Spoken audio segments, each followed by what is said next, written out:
আজকে আমাদের প্রোডাক্টটির প্যাকেজিংয়ের জন্য কিছু প্যাকেজিং ম্যাটেরিয়াল আসার কথা ছিল, সেজন্য আজকে সারাদিন ওয়েট করতেছিলাম। ওয়েট করার পর সকাল 9টায় ডেলিভারি ম্যান কল করলো। কল করে জানালো যে ভাইয়া আপনার একটা প্রোডাক্ট আছে, প্রোডাক্টটি নেবেন কিনা। সো আমি বললাম হ্যাঁ অবশ্যই নেব। তারপর প্রোডাক্টটি আসে আমার কাছে প্রায় 2টা বাজে।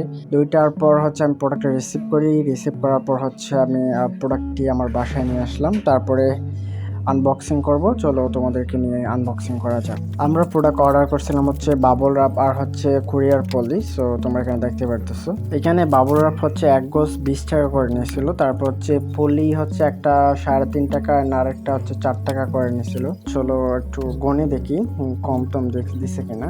প্রথমে বড় প্যাকেট যেটা আছে এটা একটু গনে দেখি। হ্যাঁ, এখানে টিক লাগতেছে, একটু চেক করে দেখি আর আছে কিনা। এখন ছোট প্যাকেটগুলো একটু গনে দেখি। গাইস, এখানে একটা প্যাকেট কম, মাত্র 100টা কুরিয়ার পলি অর্ডার করছিলাম, সেখানে একটা পলি কম।